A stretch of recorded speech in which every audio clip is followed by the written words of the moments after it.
Now, who was here for my class last year? I know you were, Jason. So, Jason is wonderful. He's always here, and one of my biggest supporters, right? Yeah.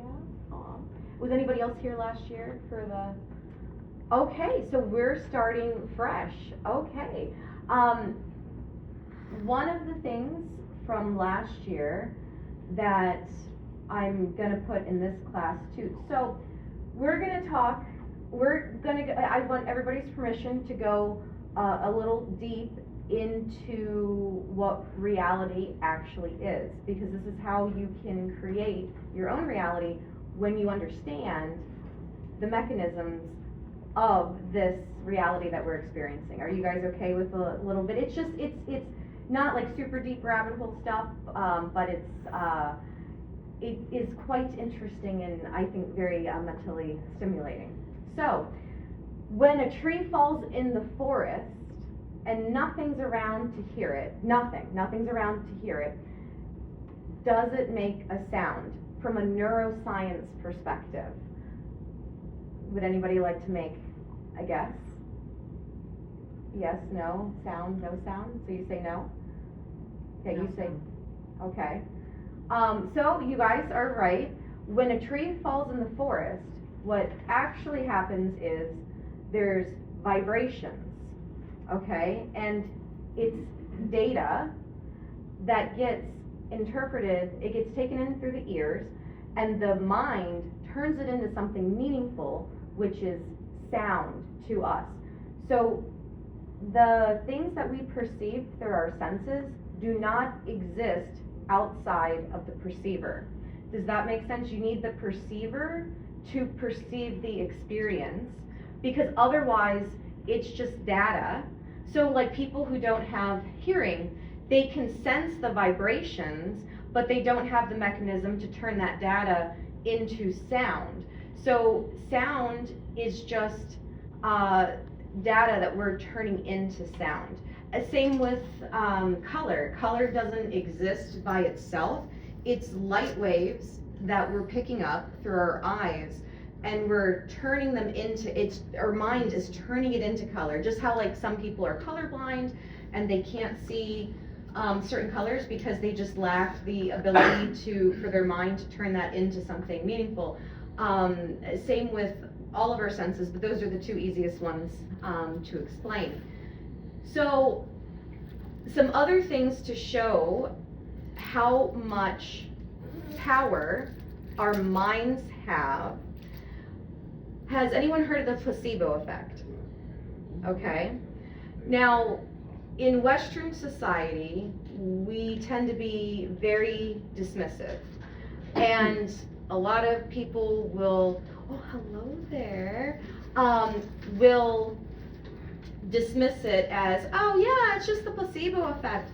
Well, take a second and really think about what this means. You're taking a sugar pill that has nothing, no medicine in it at all, and there are a certain amount of people that have a belief that this sugar pill is going to heal them. So the mind literally heals them of their ailment. But a lot of Western cultures just dismisses that. Just like, well, it's, that's the placebo. But there's a lot of really good information. There's like the placebo effect. Dr. Joe Dispenza has Your Mind is the Placebo. And it goes into really great depth about the implications of this and how it can change your life. Here is an even more amazing one to really show the power of the mind. So, is everybody aware of dissociative identity disorder, formerly known as multiple personality disorder? Okay, this is absolutely fascinating. So, people who have this disorder can have two different personalities, and one personality can be deathly allergic to something, where literally, if they came in contact with that, they would go into anaphylactic shock and die, okay? Just to show the extremity of how severe this is. The other personality let's say it's orange juice, can drink the orange juice completely unaffected.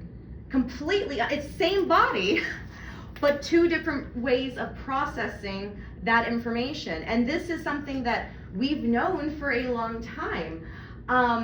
And they've done scans on the people's brains, and they're working completely differently between the different personalities.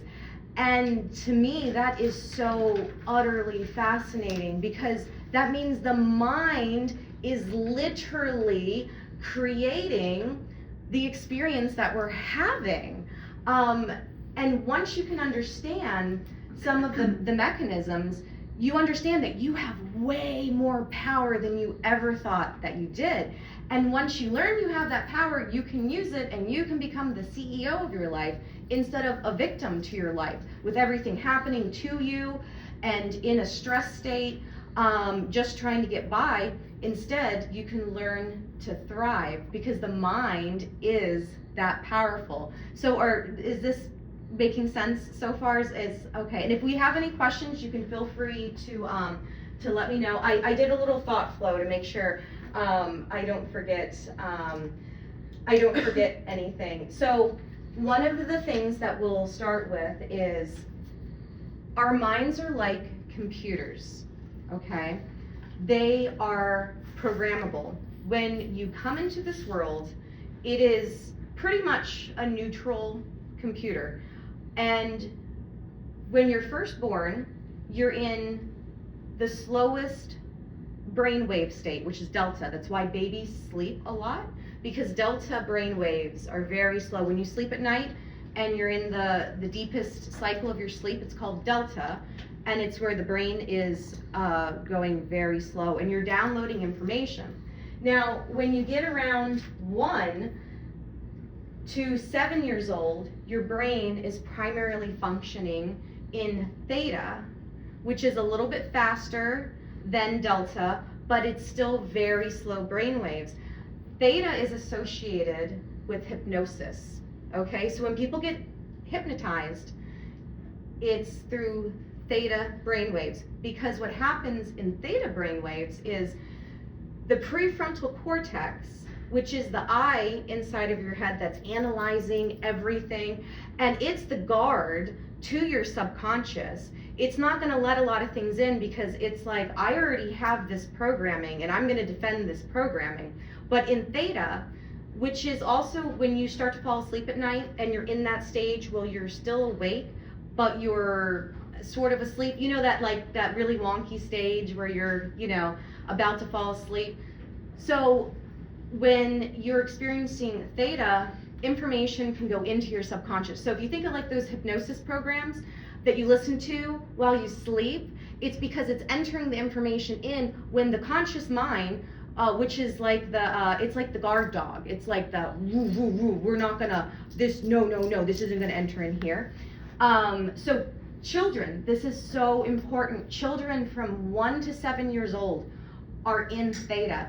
They are sponges, and they are downloading the programming of everyone around them. They are learning, and they are picking up on things on a subconscious level. So how their parents interact, how their parents, like how they show love, how they, everybody who has an influence on them, their daycare, their school, they're learning all of this, because when we come into this world, we're neutral, and we're learning how to fit in to our family, our society, our culture, because if you think through time, you know, cultures change, society changes, and we're coming to fit in to the current culture, the current, how our family is, the current scene.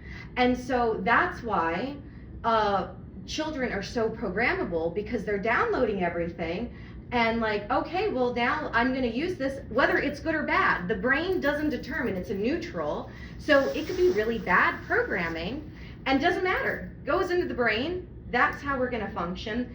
Once the kids get to about around 7, is alpha waves, which is like when you think of most meditations in alpha, which is a little bit slower. You can enter in some stuff into your subconscious. But then at 12, beta waves, which is like what we're in right now. They're the really, you know, the mind is like constantly going and talking and saying things, and that's where the divide happens between the conscious mind and the subconscious mind, because then you start to analyze, and there's a lot more functions happening. And if you want to learn like deeper into this, if this interests you, please look up Dr. Bruce Lipton. He is a cell biologist, and he talks really in depth about he has the biology of belief, the honeymoon effect. He has a whole lot of good books. I just came back from San Diego. I went to the conference for consciousness and human evolution, and I went last year as well, and he's one of the key speakers there, and he's been doing this for like 40 years, and he goes in depth in explaining about the brain waves, and it's absolutely fascinating because most of us don't think about this, and how you're programmed as a child. If you become aware of it when you're an adult, then you can break the cycles. Like if your parents had a lack mindset with money, you're more than likely also going to have a lack mindset with money, with how you view money. But money is a neutral. It's not necessarily good or bad, but if your parents are always like, well, we can't afford this, we can't afford that, you're downloading that programming, so your brain is going to put different thoughts into your mind. I don't know if any of you all have heard, but some of the gurus and whatnot, they talk about we are not our thoughts. And scientifically, we are not our thoughts. Thoughts are impulses based on what you focus your attention on, and the thoughts just come. So if your brain is functioning out of this programming that you have, those are the type of thoughts that are going to come into your mind, and you're going to take those thoughts and you're going to build your reality with those thoughts instead of thoughts that could be actually helping you. So that's pretty important to know, because when you become aware of what's going on, then you have the chance to say like, hey, maybe I want to break this cycle, because these are cycles that people are getting in where they're attracting different things into their life because their thoughts are like, this is what I'm worth. And in reality, people are worth so much more than what they believe they're worth. But you have to realize that you're worth more than what you're being presented with. So that's so the brain. I'm just making sure. Okay, and I'm going to use some metaphors as well. So metaphors are really fascinating because metaphors help us understand information that's new to us. So metaphors, okay, our brain has a bunch of neural networks in it. Neural networks are made up of different things that we experience, and the brain starts creating synaptic connections based on what we're experiencing, and we're learning different things like, okay, this is how this works, this is how that works, and we start making connections in our brain. So metaphors take something that we already understand and we apply that concept to something new, and the brain can link up with neural nets that we already have, and then it can help with comprehension and understanding like new concepts. I just really like to explain things because I find the more that you can understand what the brain is doing, the more you can have, I don't want to say control it, but the more you can understand it and the more you can work with it, and the more you can alter things in your life. So, so if you imagine yourself the way that you want to be, okay, so all of us are worthy of having what we want. We are worth having a job that we're passionate about. We are worth having enough money, plenty of money. And money is more of a freedom thing, having the freedom to do what we want to do. But all of this gets clouded by programming, all different types of things that we're told that this is a rat race, that we have to We have to work a 9 to 5, and we have to do things that we're not happy doing because we need to make this money to survive, okay? So if you imagine your true self, okay, as the sun, and it's covered up with clouds, okay, those clouds are all these programs. So if you learn how to clear away the clouds, then the sun that was already there can shine through. The sun's always there. It's always there. We just don't see it because it's clouded up by everything that, all this programming that we're downloading, and this isn't programming that's serving us at all, but it's somebody else's programming, and we're buying into it, and we're living in a state of survival instead of a state of thriving. And once you can move from surviving into thriving, that's where creation comes. And you can start creating the life that you want because you're not focused on trying just to survive, okay? So I'm trying to set the groundwork here. Everything's a story. So what story are you telling yourself about your life? So to put a business aspect on this, when you have clients that come to you and, well, I need a discount, you have to be able to discount it, or I'm not gonna do it. How many times do any of you give into that and say like, hey, yeah, I'll do this for a lesser rate, but you don't really want to do it for the lesser rate, but you do it because you're like, I need that money. How often, does anybody here relate to that at all? Absolutely. Okay, and for a good part of my business, I did that as well. I actually just had a client, Megan knows about this client, that super rich client. She's a doctor, and she spends a lot of money on events, but she wants to pay a certain amount, and she insists that you do it for her. And other companies have done it for her, and I was like, no. And she wanted to really combat me, and I stood my ground. I was very professional about it, and guess what? By the end, she paid the price. I was like, well, the slot's gonna book up. She wanted characters that only my company has, but was insisting that, we need to do it for less. But I explained to her, this is how we do it. So sometimes standing your ground, you're gonna get different clients that way. And now she's already booking another event with us at the agreed upon price. I gave her like a $15 discount. She wanted like a $65 discount.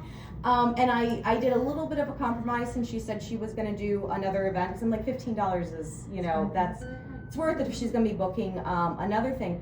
But it took a lot. I had come to the point where I didn't need this client, and I would have been fine if she walked away. And it's slow season, so yes, I do like getting work, but is it worth undercutting your values? Is it worth undercutting your values? No, because then you're going to get more of that in the future. So I'm just checking where I'm at in, okay. And people pleasing, I've been a people pleaser for most of my life, and it's been something that I've been transitioning out of. And people pleasing, how many people here feel like they are people pleasers? Okay, so quite a few. And I would say a lot of it comes from wanting to avoid uncomfortableness and confrontation and trying to be easygoing. That's what it's been for me. So what I have found is being a people pleaser can literally kill you, okay? I'm going to share some information from one of my favorite speakers. Her name is Anita Moorjani, and she was at the conference for Consciousness and Human Evolution. And she, in 2006, was in a coma, and she had stage 4 fatal cancer. They said she wasn't going to make it. She was in a coma. They were calling her family. to say your last goodbyes, okay? She had an experience, came back, completely healed. The cancer melted off of her within days. The doctors, like, they were like, whoa, this is crazy. They kept doing all these things. They're like, the cancer's completely gone. And she said, if you guys are okay with me saying a little bit about the spiritual realm, when she was on the other side, she saw that people pleasing and being a doormat for other people is what caused the cancer inside of her. It was so she was from India, and her family was about the arranged marriages, and she was being forced into an arranged marriage. She did not want that. She ran away on her wedding night. Her dad was like, nobody's ever gonna, no respectable man's ever gonna marry you now, and he gave her a really hard time, and she was doing everything she could to little herself and please other people.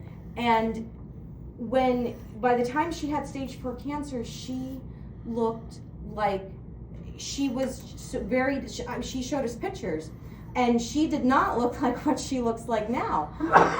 And she saw how her thoughts and how she lived created, and she also saw her dad had already passed away, and when she saw her dad, he gave her the most love and support on the other side, and it was everything made sense.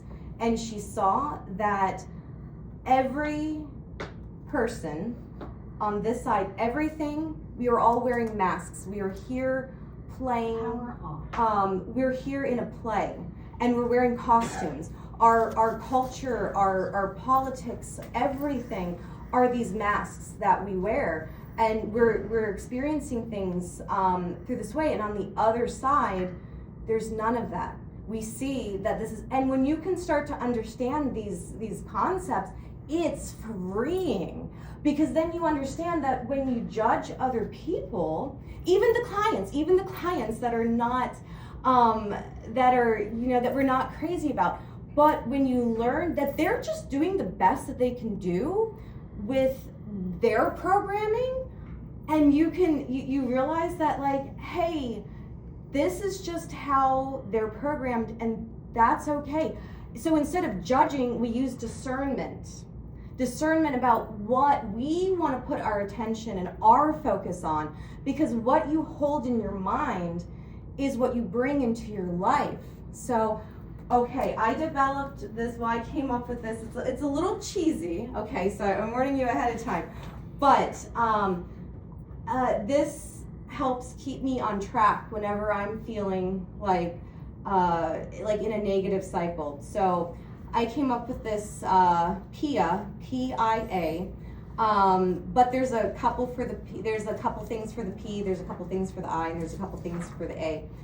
So with P, passion is so important. You want to live a long life, and you want to have energy, find your passion. And you find your passion through your purpose. What fulfills you? What brings you joy? And also perspective and play, like being playful and enjoying life, and remembering perspective on life, that everybody has different perspectives, and seeing other people's perspectives as a threat, unless it's like a literal threat, like, yeah, somebody's going to come up and do something to you, then that's a little different. But most of us, we're stuck in anxiety, and I've had anxiety most of my life, panic disorder, I've had the whole range of things, and I've come to realize that these are self-created, because we are seeing things as threats that don't necessarily have to be seen as threats. So when you start to understand that people just have different perspectives, it can be very freeing. But continuing to dwell on people that don't resonate with you, clients that don't resonate with you, doesn't do any good. It just brings more of that into your life. So passion, purpose, perspective, and play. And then the I, you anchor it with integrity. integrity is like is your underlying piece to make sure that you're doing what's right. Having integrity, being honest, being reliable, being trustworthy, all the things that go in with integrity. And most importantly is intention. Setting intentions. I know many of you have probably heard like the power of intention. This stuff is real. I have listened to so many audiobooks and I've gone to so many conferences. I've taken the Neuroscience of Change life coaching course. I took that during COVID, and this stuff is life changing. Intention is so important. What is the intention behind what you are doing? When you know the intention is what you're driving towards. And most people are like, well, I don't want this and I don't want that. Well, guess what? That's what you're driving towards because that's what you're putting your mind on. Instead, put your mind on what you want to bring into your life and use the discernment to just, hey, don't put energy into the things that you don't want in your life, because by letting that stuff live rent-free in your head is not going to help you. You're going to start veering off. And it's like if you're in a ship and you just make a 1 degree course change, it might not seem like a lot, like you're focusing on something that's negative, but over the long journey, that's really going to throw you off course. So coming back and remembering intention, and then the A is attention, where you put your attention is what you create in your life. And then action. Action's really important too, because you have to put your intention into action. If you just think this stuff, it's not going to come into your reality. So you have to take action. And I really want to make this more than just a motivational speaking class, because a lot of times you go to motivational speaking classes and it's great in the moment. You get really like ramped up, like, yes, this is great. But then you slowly forget about it over time, because it takes about 72 hours for the dendrites to start linking together and to create the new neural synapses in your brain. So if you can set an intention, even right now, okay, in your mind, a firm intention, like, hey, I want to make a change in my life. I want to change my perspective, and I want to bring different things into my life. And remind yourself, that's what a lot of the little affirmation bracelets, that's like the things, and anybody who didn't get a little motivational notepad or a motivational chip, I do not leave before I give you one, because I only handed out ones to the people who were already here. But things like this are reminders. Like, you can wear a bracelet that has something that you want to focus on, and these are just things to help. They're tools to help you stay your course, because the longer you stay on this course, the more neural pathways are going to be created, the more thoughts that can help you. One of the most important things is keeping an open mind. This has been crucial. If you keep a closed mind on the thoughts will shut down. If you are shut down, you are in a survival state and your energy becomes more dense and you will not have useful thoughts come in. One time I had one of my flights canceled overnight. I was flying out for a cruise, and I woke up at 3:45 and my 6 a.m. flight had been canceled overnight, okay? A lot of people might throw their hands up and like, hey, we can't make this work. I kept an open mind, and I'm like, how are we gonna do this? How are we gonna make this work? And I started getting thoughts, because again, we are not our thoughts, but what we put our attention on is gonna shape the thoughts that we have coming into our mind. And then I was able to pick from those thoughts, and I was like, you know what? Southwest didn't have any other flights that were gonna get me there in time. So I went on Expedia, I found a JetBlue flight, went out at 9 a.m. out of DCA, and I made it there. I made it on ship like an hour before it went, and it cost me like an extra $200, but then Southwest gave me $200 in vouchers for the cancellation and refunded my ticket, so it all evened out. But if you have a negative mindset, you're stopping any beneficial thoughts from coming into your mind, because you're making a statement to whatever you want to call it, the universe, the field of consciousness, whatever. You're saying no, so you're creating, like, it's not going to come in. So when you have an open mindset, like, how can I make this work? Then you will start getting thoughts, and it takes practice. You have to build these muscles up. If you haven't been doing this throughout your life, then you have to give yourself grace when you make mistakes. When you start to give yourself grace, and you don't, because what do we tend to do? We have a lot of shame, we have a lot of guilt, we have a lot of fear in our current society and culture.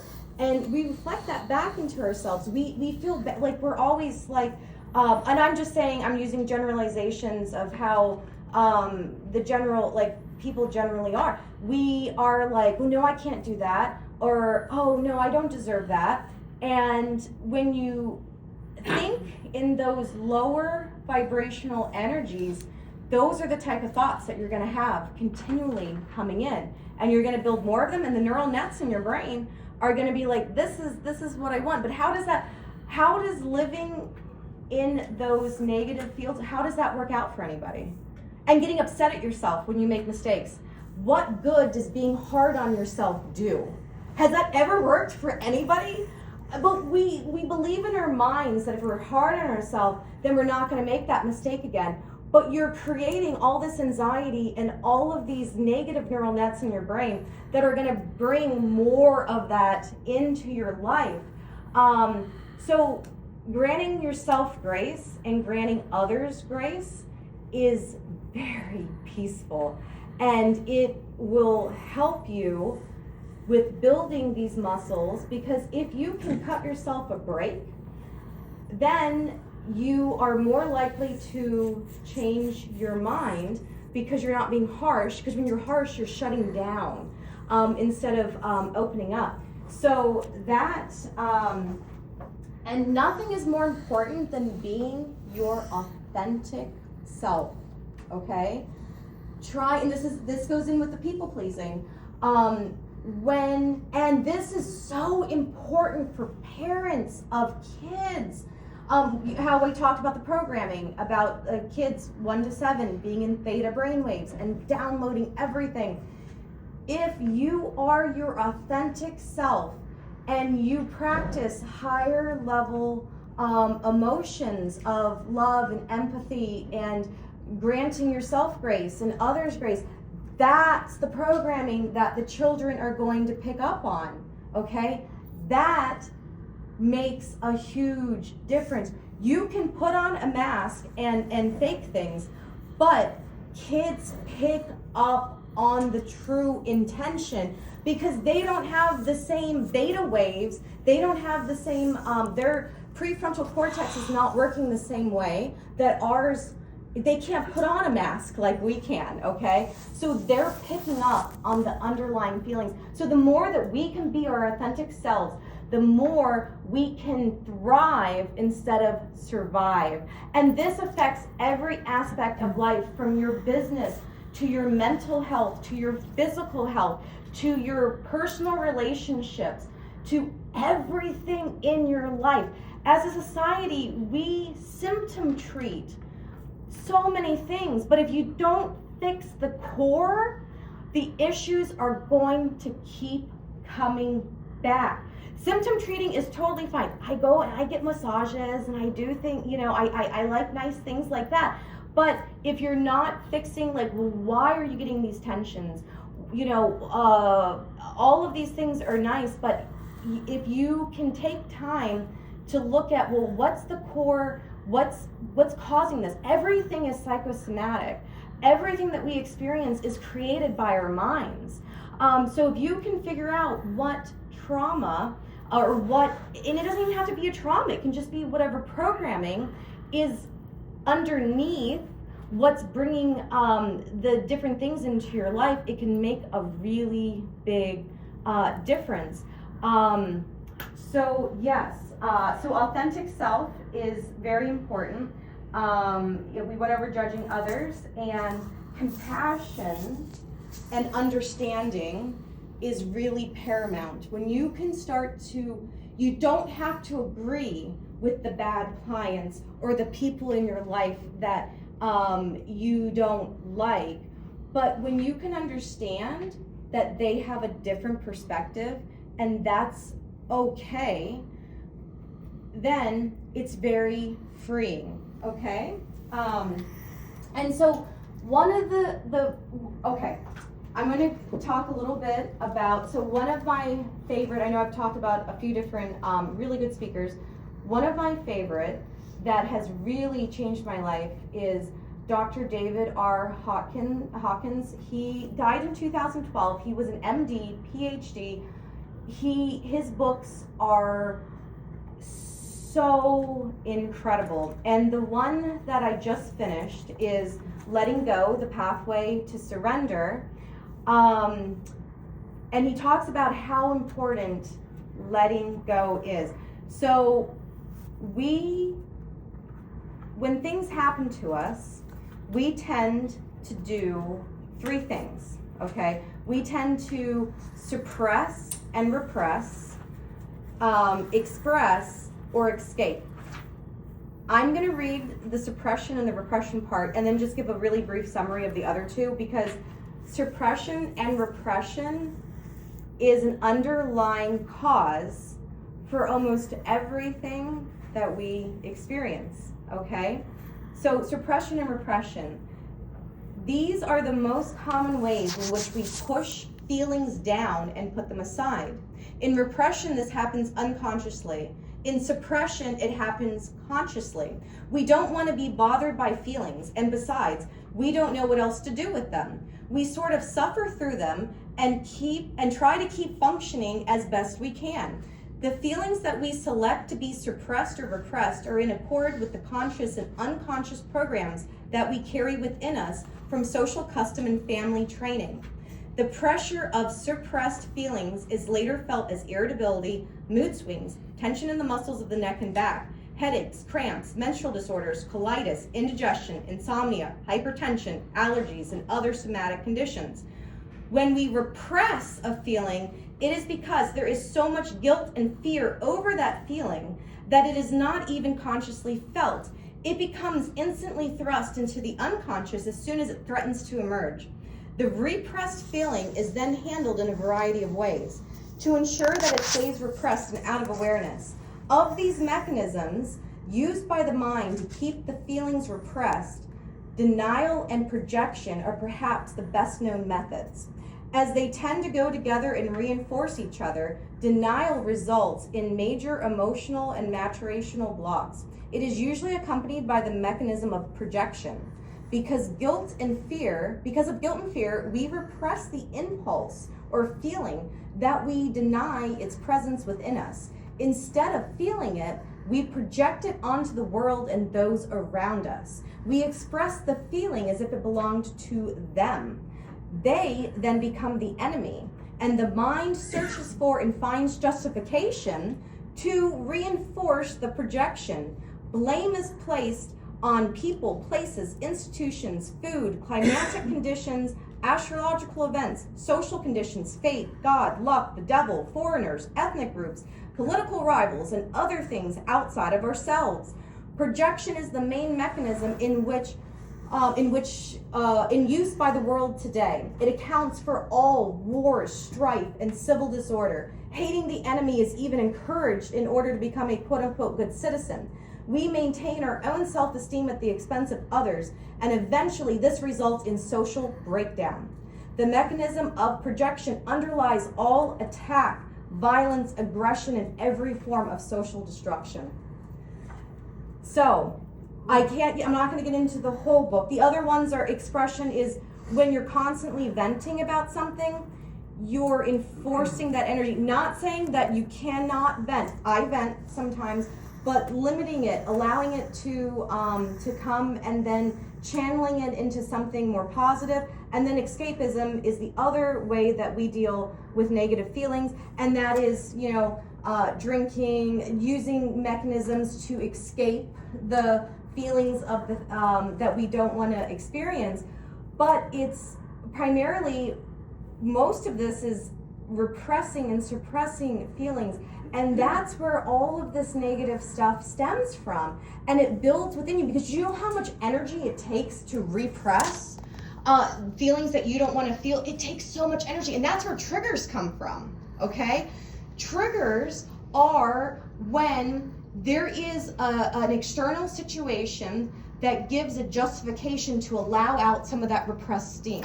Okay, so with triggers, it can be helpful. I mean, do not go around triggering people. That is not helpful whatsoever. But when you can come to a place where you understand, and this has been so helpful for me, things that trigger me are my responsibility. Okay, so if I get triggered by something that I just don't like, I look at it and like, why is this frustrating me? Why is this causing me discomfort? And I'm like, whoa, let's go down the rabbit hole a little bit and see if I can figure out. Can I grant myself grace for feeling this? Can I allow it to express itself? Like, okay, it's okay to feel this, but how can I reframe this and not let it have control over me? Because these are things controlling us that don't need to control us. So instead, we should focus on glimmers, because glimmers are the opposite of triggers, and they're finding the positives that create that spark inside of the mind that, like, wow, this is something that brings joy and happiness.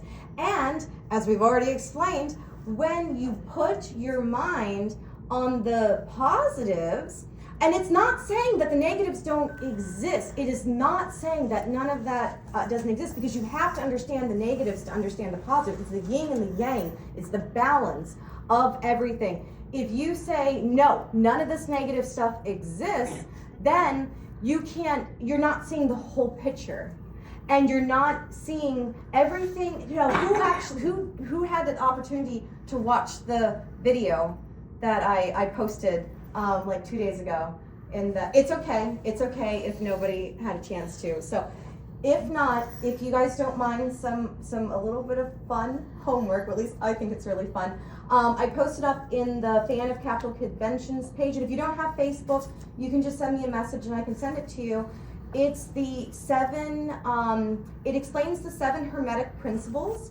Dr. Bruce Lipton, who was one of the teachers at the conference that I came from, he did this video, and he does an amazing job at explaining the principles that I will say the universe is based on. And quantum physics proves these ancient principles. These are principles that have been around. It's ancient knowledge that now is backed by modern science. Undeniably so, because in Western culture, we gotta have the scientific proof for everything. Well, guess what? Now we finally do. So now we are allowed to see behind the veil of how things are working. And when you can understand the mechanisms behind what the universe is based on, then you have a whole picture to work with. I won't go into all of them, but one of my favorites is correspondence. Correspondence is, who's heard of as above, so below? Have we heard that esoteric saying before? So what that means is understanding something on the larger level explains it on the smaller level, and vice versa. So I'm not going to be able to explain it as well as the video does, because Dr. Bruce is